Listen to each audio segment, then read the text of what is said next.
राष्ट्रीय स्वयंसेवक संघ यानी आरएसएस के प्रमुख मोहन भागवत के जनसंख्या वाले बयान पर सियासी घमासान मच गया है। मोहन भागवत ने जनसंख्या में गिरावट पर चिंता जताते हुए कम से कम 3 बच्चे पैदा करने की सलाह दी।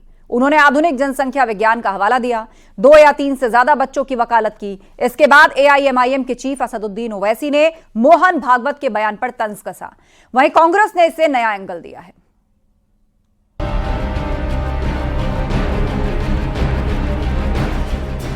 राष्ट्रीय स्वयंसेवक संघ के प्रमुख मोहन भागवत के आबादी पर दिए बयान के बाद से सियासी बयानबाजी थमने का नाम नहीं ले रही। देश में आबादी एक ऐसा विषय है जिसे लेकर अक्सर बहस होती रहती है। राष्ट्रीय स्वयंसेवक संघ के प्रमुख मोहन भागवत का ये बयान सुनिए, जिसमें उन्होंने न सिर्फ जनसंख्या गिरावट पर अपनी चिंता जताई, बल्कि उनके बयान ने एक नई राजनीतिक बहस को भी तूल दे दिया है।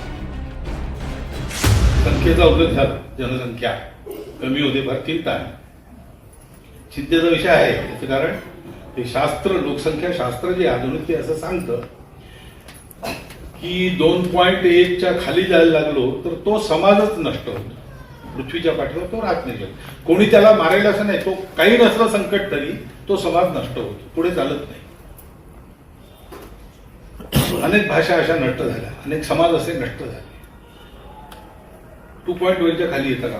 आपल्या देशाची जनसंख्या नीती 1998 वगैरे मध्ये ठरली का 2002 मध्ये ठरली, साल माहिती आहे मला, पण त्याच्यातही असं सांगतात की 2.1च्या खाली 2.1 म्हणजे 0.1 तर माणूस जन्मत नाही ना, ते 2 पेक्षा जास्ती पाहिजे, नाही 3 पाहिजे कमीत कमी, शास्त्र सांगतं। पण ही संख्या ही याकरता महत्वाची आहे। मोहन भागवत ने अपने बयान में मॉडर्न पॉपुलेशन साइंस का जिक्र किया है।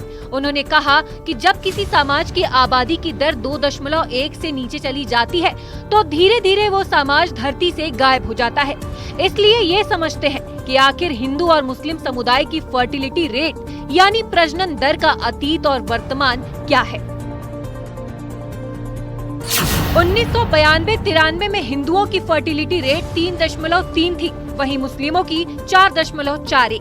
1998-99 में हिंदुओं की फर्टिलिटी रेट 2.78 थी, वहीं मुस्लिमों की 3.59। 2005-06 में हिंदुओं की फर्टिलिटी रेट 2.59 थी, वहीं मुस्लिमों की 3.4। वहीं 2015-16 में हिंदुओं की फर्टिलिटी रेट 2.13 थी, वहीं मुस्लिमों की 2.62। 2019-21 में हिंदुओं की फर्टिलिटी रेट 1.94 थी, वहीं मुस्लिमों की फर्टिलिटी रेट 2.36। मोहन भागवत की ये चिंता हिंदुओं की घटती आबादी दर के 1.94 वाले डेटा को लेकर है।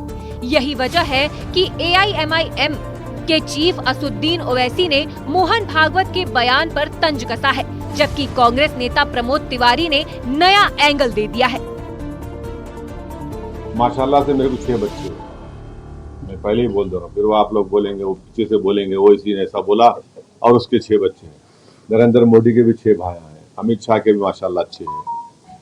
अब नहीं, मोहन भागवत तो जब उन्होंने अपने आदमी को बना रहे सीएम यहाँ पर, तो उनको बोलना चाहिए उनके आदमी को, भाई तू स्कीम निकाल ले बच्चे पैदा करने की। मैं समझता हूँ ये सलाह उनको अपनी सरकार को देना चाहिए। लोग कहते हैं कि आजकल भाजपा सरकार में और आरएसएस में उतने मधुर संबंध नहीं, क्या उसी का नतीजा है? क्या सरकार की नीति क्या है और उनके बीच है? इस तरह की बयानबाजी करके वो या तो किसी को निशाना बना रहे हैं, वो भी उचित नहीं, या तो फिर एक बिन मांगी सलाह दे रहे हैं, वो भी उचित नहीं है। मैं समझता हूं कि राष्ट्रीय स्वयंसेवक संघ के अध्यक्ष जी को इन सब चीजों से दूर रहना चाहिए। आबादी में गिरावट वाले ग्राफ पर मोहन भागवत ने चिंता जाहिर की है। हिंदू और मुस्लिम दोनों ही समुदायों में समांतर गिरावट है, लेकिन पॉपुलेशन साइंस के हिसाब से ये डेटा हिंदुओं के लिए खतरे की घंटी है। यही वजह है कि संघ प्रमुख के बयान को लेकर सियासी वार पलटवार जारी है। अब ये तो उनकी अपनी सोच है और ये जाहिर करता है कितना दिवालिया हो चुके हैं ये लोग, किस ढंग पर सोचते हैं। देश तब आगे बढ़ेगा जब गरीबी दूर होगी, बेरोजगारी दूर होगी, भ्रष्टाचार दूर होगा और महंगाई कम होगी। वहीं बीजेपी ने मोहन भागवत के बयान का समर्थन किया है। दिनेश शर्मा का कहना है कि जो आंकड़े सामने आ रहे हैं वो वाकई चिंता का विषय है। 2.1 का जहां पर आया है तो इसमें मुस्लिम आबादी की दर भी पहले से कम हुई है और हिंदू की आबादी दर तो बहुत ही कम हुई है।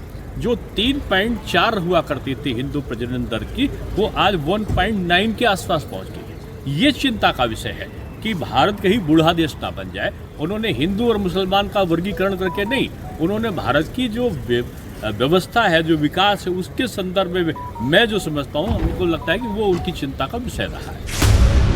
दुनिया में कई देश ऐसे हैं जो तेजी से बूढ़े हो रहे हैं, यानी इन देशों की जनसंख्या में बुजुर्गों की संख्या तेजी से बढ़ रही है। जापान दुनिया में सबसे ज्यादा बुजुर्ग आबादी वाला देश है। इसके अलावा भी कई देशों में बुजुर्गों की संख्या बढ़ रही है।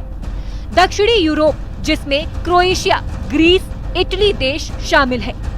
माल्टा, पुर्तगाल, सर्बिया, स्लोवेनिया और स्पेन जैसे देश शामिल हैं।